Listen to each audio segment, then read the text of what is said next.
Hello everyone. तो अभी हम लोग बात करने वाले हैं यूके ट्रिपल एससी की तरफ से वैकेंसीज रिलीज हुई हैं। तो मैं पहले ही बता दूं कि वैकेंसी उन लोगों के लिए है जो कंप्यूटर में थोड़े लिखने में अच्छे हैं, ठीक है ना, टाइपिंग वगैरह में अच्छे हैं। उन लोगों के लिए लेखाकार और सहायक लेखाकार की वैकेंसीज निकली हैं। ऑनलाइन फॉर्म फिलिंग 26 जुलाई से हो रही है और लास्ट डेट 15 अगस्त तक जाने वाला है। और जो अगर कोई मिस्टेक कर दो तो एडिटिंग की मतलब उसके लिए 18 अगस्त तक लास्ट डेट रहने वाली है। पेपर 12 अक्टूबर को रहेगा और क्योंकि पूरा वो हिंदी में था तो मुझे भी समझने में काफी दिक्कत हुई है, बट मैंने पूरा पढ़ लिया है तुम लोगों के लिए। मेन मेन चीज मैं तुम्हें बता दूंगा, फिर आगे तुम लोग देख लेना क्या करना है।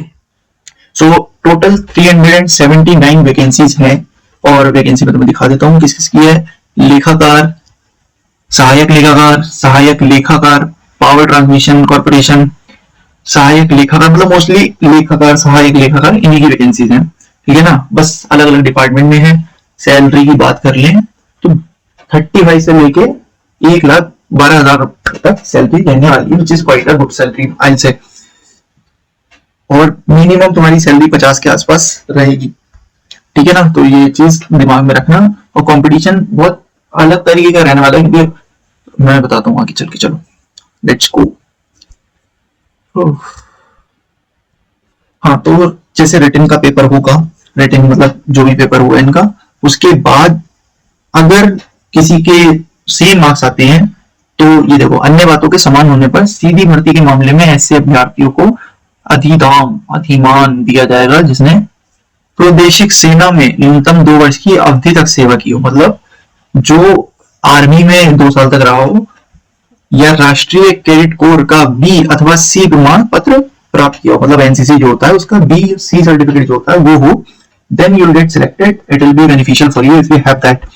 तो यही है। बाकी सारे वैकेंसीज के लिए अलग अलग एलिजिबिलिटी है, बट मोस्टली 21 से लेकर 42 साल तक की तुम्हारी एज होनी चाहिए। जैसे ये हम बात कर रहे हैं लेखाकार की, तो इसकी एलिजिबिलिटी के लिए बीकॉम विद एमबीए फाइनेंस और बीकॉम विद पीजीडीबीए फाइनेंस या एमकॉम, इन तीनों में से कोई एक चीज करी होनी चाहिए।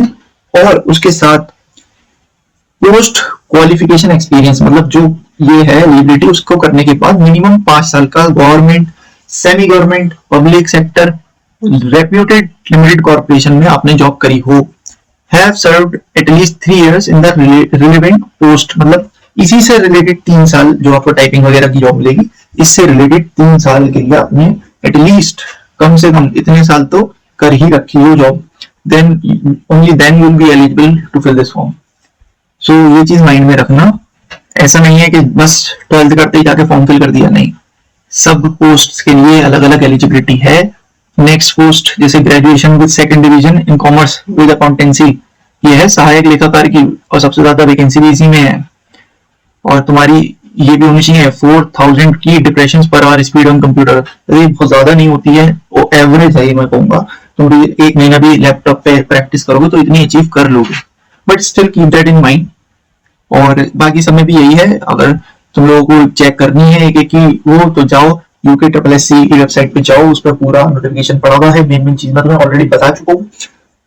बाकी that's all for today's video. अगर ऐसी ही वीडियोस और देखनी है और वैकेंसीज की नोटिफिकेशन का पता करना है तो मैंने बहुत सारी वीडियोस ऑलरेडी बना दी हैं, तुम जाके वो चेक कर सकते हो किस किस के लिए तुम एलिजिबल हो। और आगे भी मैं तो एक काम ही यही है, ये करूंगा। तो मिलते हैं अब नेक्स्ट वीडियो में। Tata bye bye, take care, जय हिंद।